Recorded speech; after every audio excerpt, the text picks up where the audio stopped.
Welcome to the Optimists Always Win Forum. You are about to embark on the journey where we learn how to move from defeat to life's C-suite. Your host today is award-winning speaker, stage 4 cancer survivor, and renowned diversity trainer, Kimberly S. Reed. You said something very important about people.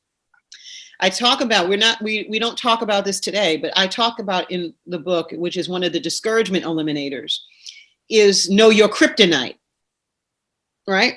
And sometimes, we sometimes people are your kryptonite. Mm-hmm. Mm-hmm. Right. And so, and also, toxicity, just all of these things that, and sometimes it's oftentimes, not sometimes, very infectious. Right. So, in order for us to keep our mind, our soul, our authenticity, that's one of the elements that we have to be very mindful of. Are the people, people say front row, second row, that are people that are in your life, that we cannot have people that are committed to dysfunction in our lives.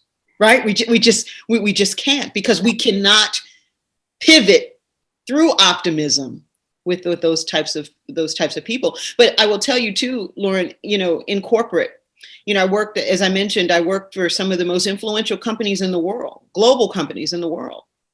And I was a Black woman in corporate America with a voice or a dialect enunciation that some never heard from another person that looked like me. So sometimes you put it on a little bit more, right? You put it on a little bit more. And the more you do that, the more you walk through that, the more sometimes you're changing who you are. Now, I talk like this all the time. My dad would say, we spent a lot of money for Kim to, enunciate and whatever, right? But it's a microaggression, of course, against African Americans, that you don't speak well. But my point being is that I almost did not stay authentic to myself, which I knew when I wrote the chapter about our kryptonite and the art of becoming a chameleon. Because there's Kimmy, that is my girlfriends and my friends and my family. They know me, and I'd hang out, which I'm going to do later today in a COVID safe environment. But then there's Kimberly S. Reed, that is the person that is the entrepreneur, the corporate executive, and then there's just Kim. But in the middle of all those people is me, Barbara E. Reed's daughter and Rhyme L. Reed's daughter, who I'm proud to be, right? My dad is blue collar. My mom was Dom Perignon, but their love was amazing, and it worked. And supportive. So thank you for bringing that up. Kim, if I could add. Please. So when the whole concept of chameleon, it is also about, to me, you can take it across your personal and professional life both. And one of the ways you could interpret this chameleon piece is that it's a sensitivity you have, or you can put on, so that you're able to open up people to really solve their problems. Mm-hmm. Sometimes you really have to be a chameleon in a positive way, so that people are comfortable enough to even open up to you, right? And so there's a different connotation of being a chameleon, where you are actually, and I've done this multiple times.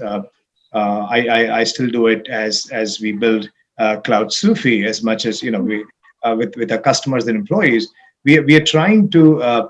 I think that's a really nice skill you can hone, or you can pick up, where you can you don't have to change your core, but you can speak the same lingo, right? To connect, right? Connect with a very different intention, not to connect to manipulate someone, right, but to connect so that the person can speak the same language. That's right. Right. And I think that's an art form, which if some people pick up, it solves a lot of things in people's life right now, right? As you said, when you have a certain style, but you could fine tune the style to make sure that the people in the audience, or the person who's sitting with you, or the person you're working with or working for, connects to you right now. And we if you look at when we founded Cloud Sufi, and we as Rahul said, we grew what 700% last year, right? We're probably one of the fastest growing companies, and we grew so much where we work 20 hours a week because we enjoy it.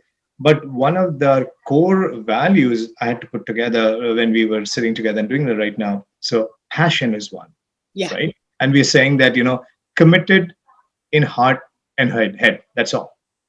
That's the only definition we define, right? Integrity to me is really important, right? I mean, fundamentally, be real, be honest, be fair, nothing else, right?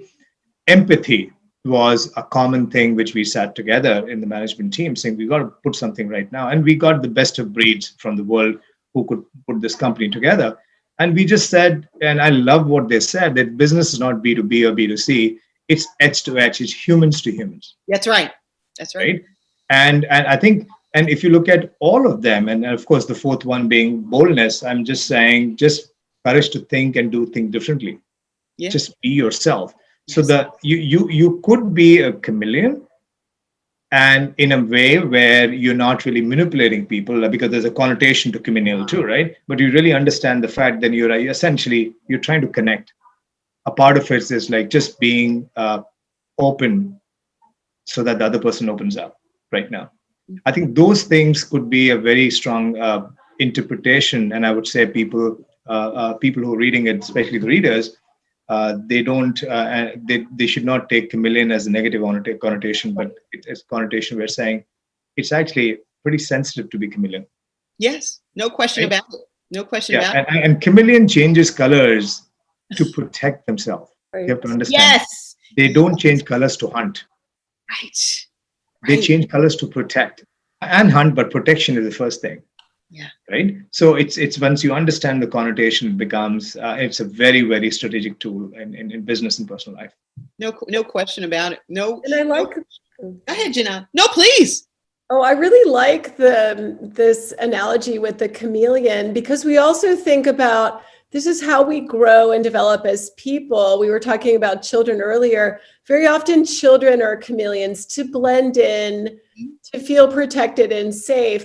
But one of the things I note about working with entrepreneurs is that they do the opposite of that very often to be successful.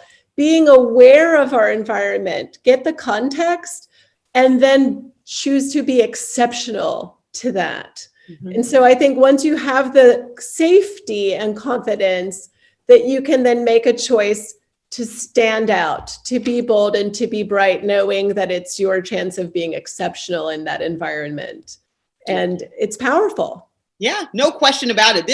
We can talk for so long on this because, emotional intelligence, my goodness, right? Self-awareness, empathy, these are critical elements for me, I know as a businesswoman, that you have to build, you have to build these within yourself. And I think a lot of it comes from wisdom, of course, experience, just living. But, the way you all have described this is just extraordinary. And I know people are going to be extremely blessed from your comments and from your lens of life.